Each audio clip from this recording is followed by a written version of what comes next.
Okay, so this is for the Sewfisticated ZipN'Travel backpack.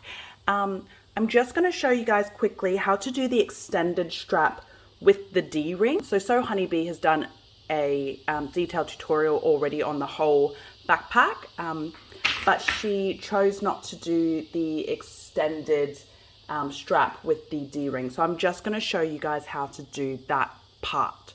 So what you'll need is 2 of the exterior fabric pieces for the extended backpack strap, as well as 2 lining pieces for the extended backpack strap, a D-ring fabric, as well as 2 1-inch D-rings is what the pattern calls for. So I've got all of these here now.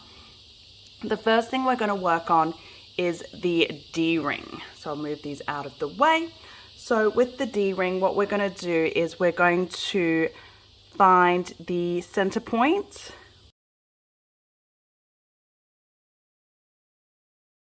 And then we're going to put a bit of double-sided tape right down there.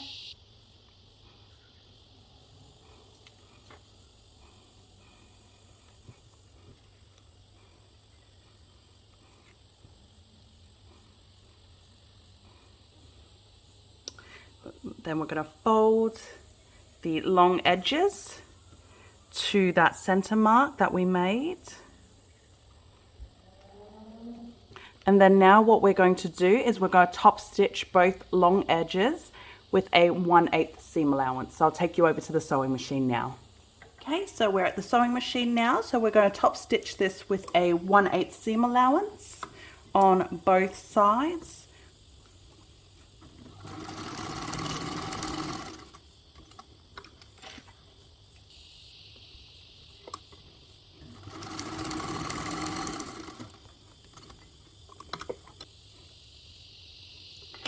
Okay, so here's our D-ring tab. Now we're going to fold it in half, and then we're just going to cut it. So now we should have 2 equal pieces. Make sure you've got the bit that has the matching edges on the inside. We're going to slide our D-rings on, fold it together, and then we're just going to base stitch that closed.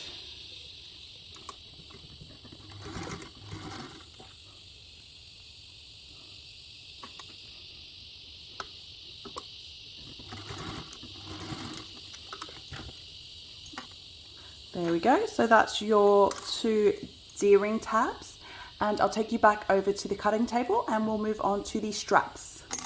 Okay, so we're back at the cutting table. So here we have our extended straps. So they are the extended version. So we're going to work on the exterior piece right now. So the first thing we're going to do is we're going to get our pattern piece, and we're going to transfer. There's a couple marks there that we need to transfer. So the CD fold and the CD placement. So what I'm going to do is just show you quickly how that works. So just going to line that up, obviously, and just transfer my marks on both sides. Now, depending on the pen that you have, this one I have tested it.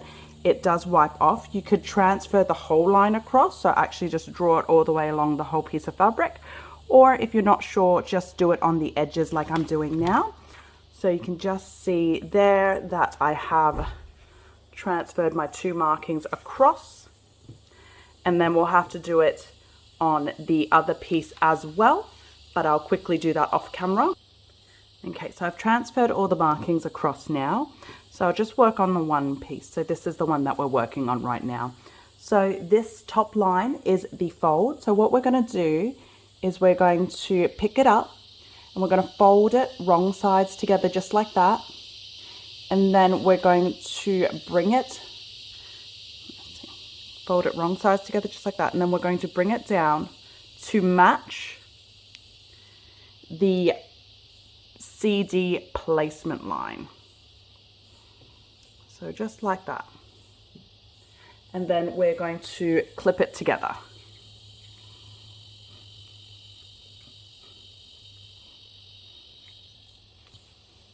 Yep, there we go. So now we should have a little pocket in there.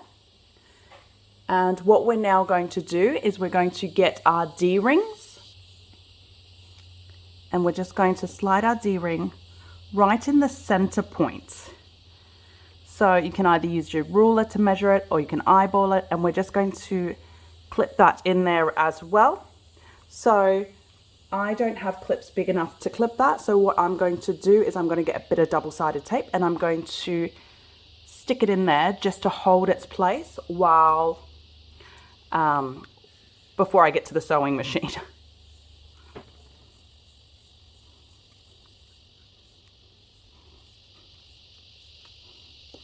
There we go. And that's all placed, and I'll just do it on the other side quickly as well, just so you can see it, but I'll fast forward it and I won't talk through it.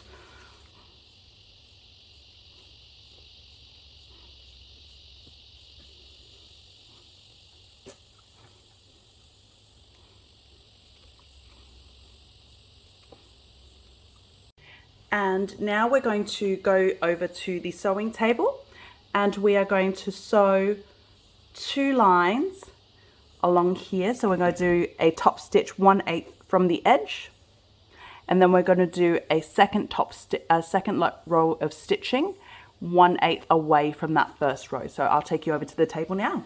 Okay, so here we are at the sewing table. So we're going to get that into place, and we're going to do a 1/8 seam allowance top stitch.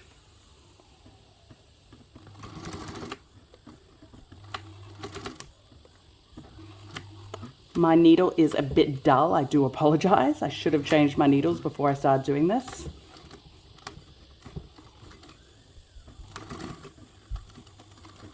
There we go.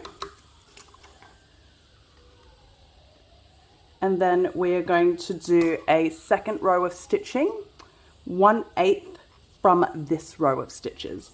So what this does is it just reinforces it, because if you're putting anything onto this hook, the D-ring will probably be something, I assume, heavy. So we're just adding that extra line so that you've got extra support there to help it along. Okay, there we go.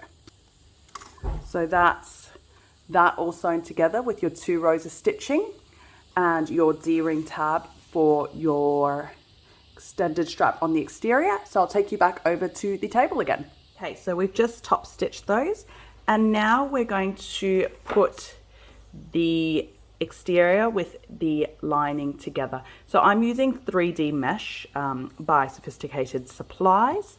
So what I'm going to do is I'm going to place them right sides together. Sorry, I've got marks everywhere because I wasn't paying attention to what I was doing. And I'm going to clip it in place. But as you can see, so the first most important thing to notice is there is a excess on your lining. That's completely normal because obviously we folded our exterior in order to fit the D-ring in. So that's to be expected and completely normal. And now what we're going to do is we're going to clip it all together. I'm going to stop talking so you don't have to listen to me clip, but it is right sides together.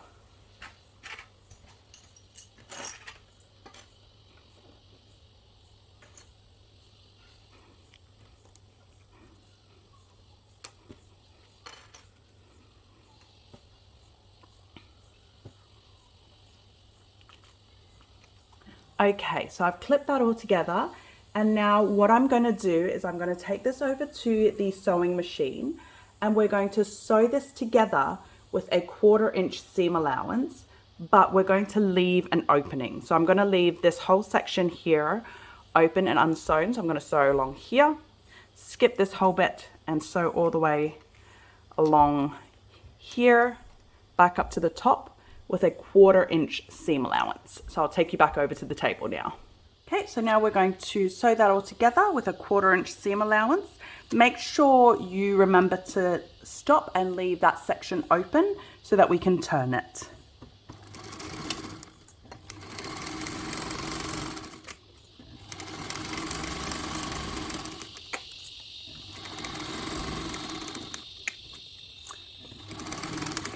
Now, as we get to that folded bit, just be careful because obviously your foot, if it's too wide, it could hit the D-ring. So just be mindful of where that D-ring is.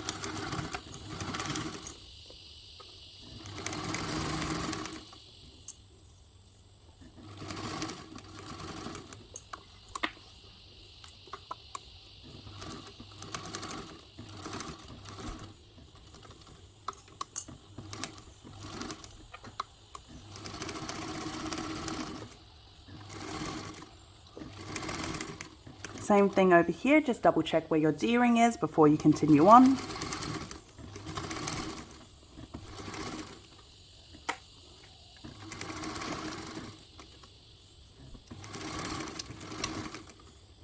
Go, and I've reached the point where I want to leave it open, so I'm just cutting my threads, and then I am going to restart up here.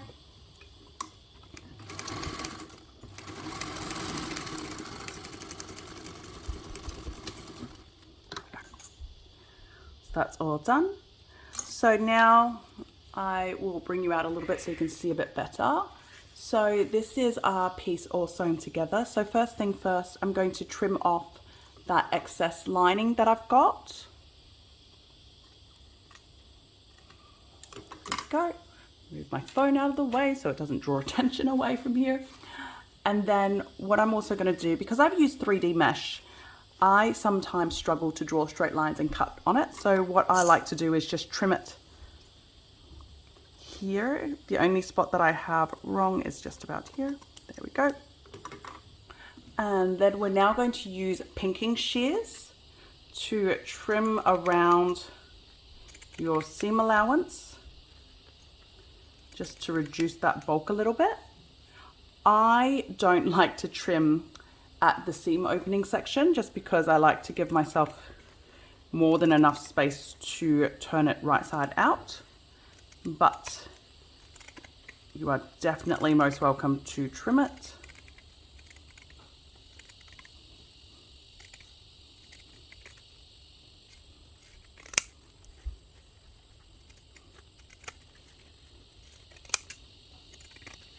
As you can see, I'm not cutting too close to the actual seam itself because I'm just trying to lighten it, but I want to leave myself with enough seam so that I could still top stitch as well. There we go, so that's all done, and now I'm going to turn it right side out. So I'm going to birth it. So this is obviously quite a small piece, so if you struggle with birthing at all like I do get something long to help you along. So if you have chopsticks, chopsticks work amazingly. Otherwise, I like to grab whatever is near me, which today is a paintbrush.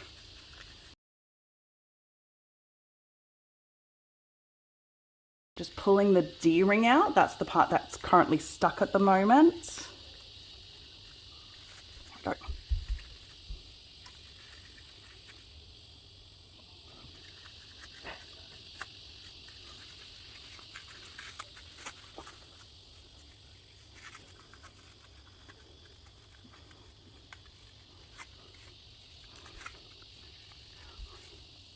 Okay, watching me struggle through that, some of you might now know why I prefer binding.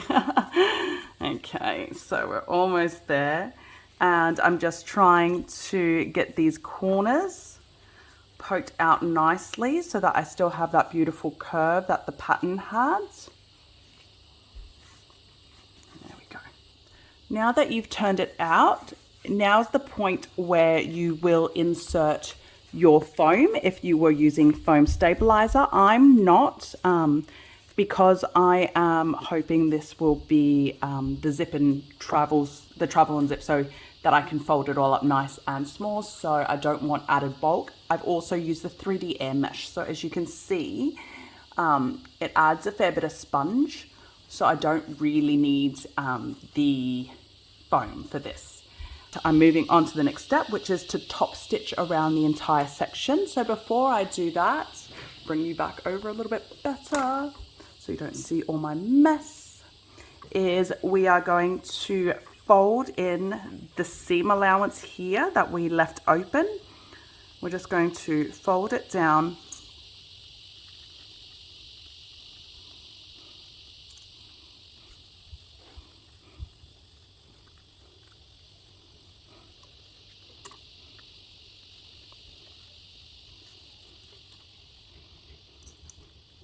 There we go.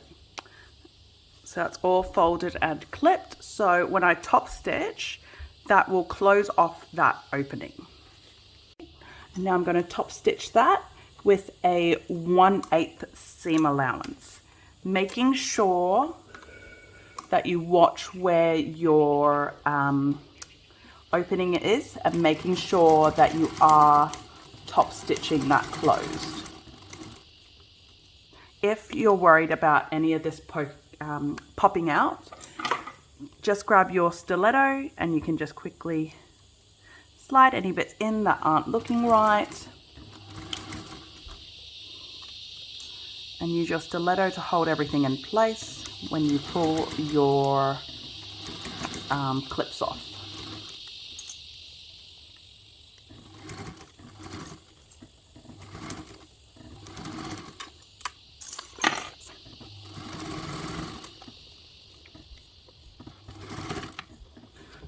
Like I said, I forgot to switch my needles.